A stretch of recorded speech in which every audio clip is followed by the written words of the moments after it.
Zimanê nijadperest aştiyê bi pêş naxe, hesên çatıkkaş. Bêguman gelek mijar hene ku mirov li ser binivîse û serê xwe pêre biêşîne. Lê mixabin zimanê êrîşkar êrayedarên Tirkiyeyê pêşiya van mijaran digire. Ji lewra jî ez ê divê nivîsî de li ser zimanê êrîşkar êrayedarên dewletê binivîsim. Bêguman ev zimanê êrîşkar êrayedarên dewleta Tirk li hemberî Kurdan her tim li ser kar bû. Lê ji ber ku pêvajoya aştiyê heye, zimanê wan ê êrîşkar bêhtir li ber guhê me dikeve. Ji ber ku rayedarên dewletê vê zimanê qirêj bikartînin, bêguman civaka Tirkiye jî bikaranîna vê zimanê qirêj û êrîşkar wekî mafekî ji bo xwe dibîne. Mirov kîjan hesabên medya dijîtal ên nijadperestên Tirk bimeyzîne, mirovê bibîne ku li Kurdan heqaretan an jê dijînkirine. Ev yek êdî bûye ji rêzê û rojane.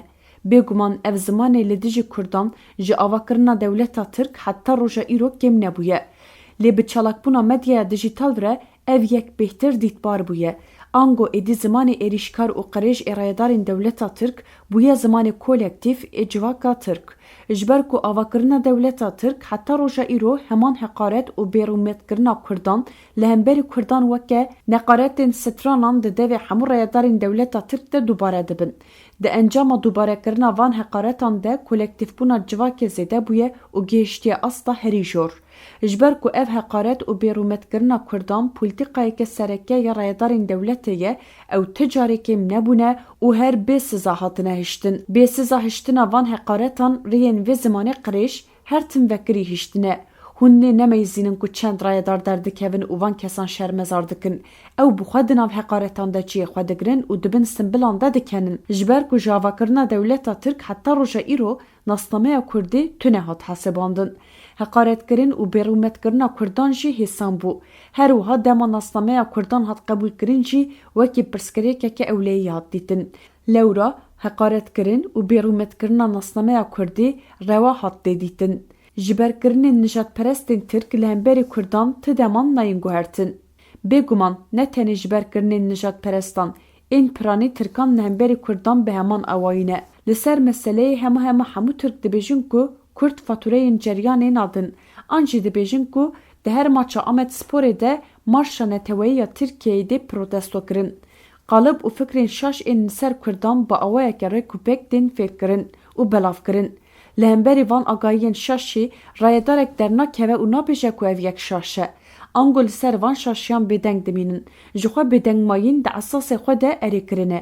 Ji vê zimanê êrîşkar û qirêj ê rayedarên Tirkiyê bêhna serdestiyê difure. Ji ber ku xwe serdest û Kurdan jî bi dest dibînin. Mafê heqaretê di xwe de dibînin.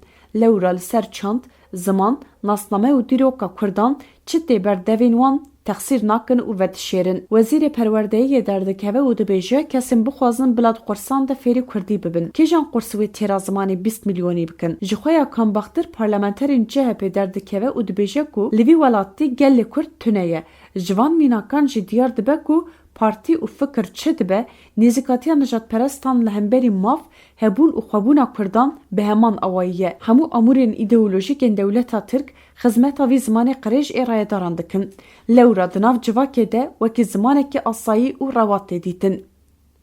Li ser meseleyê siyasetmedarekî Tirk di weşana zindiya televizyonên Tirk de bêyî ku bifikire heqaretê li nasnameya civakên din dike û bi taybetî jî li Kurdan dike. Rûtûk tu bertekan nîşan nade û ji nedîtî vetî.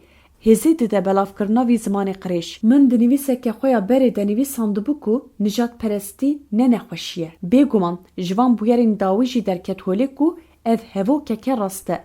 Tirk nijadperestiyê bi dilxwazî dikin û vê yekê wekîn polîtîkayeke serdestiyê bikartînin.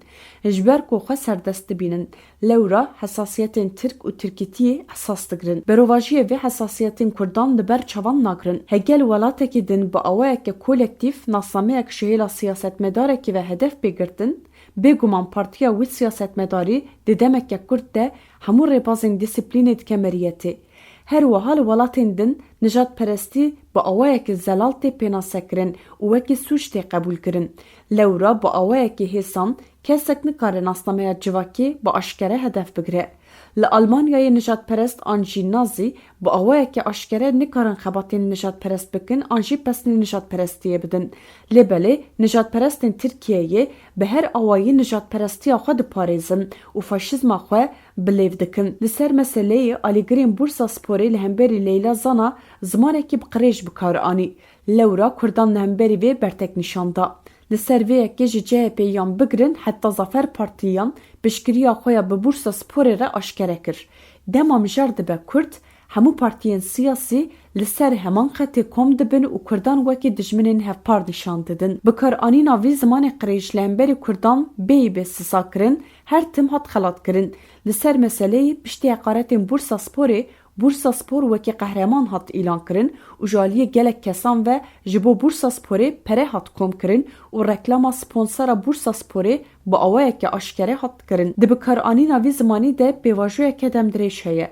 دبنگه هاوی ده جی پولیتیقایم بشافتن تونه حساباندن و اینکاری هنه. به ویه که ناسنامه کردی ده کریمینالیزه کرن و جواکا کردی با آوائه که کولکتیف ده سزا کرن. او یک شرایدارین ده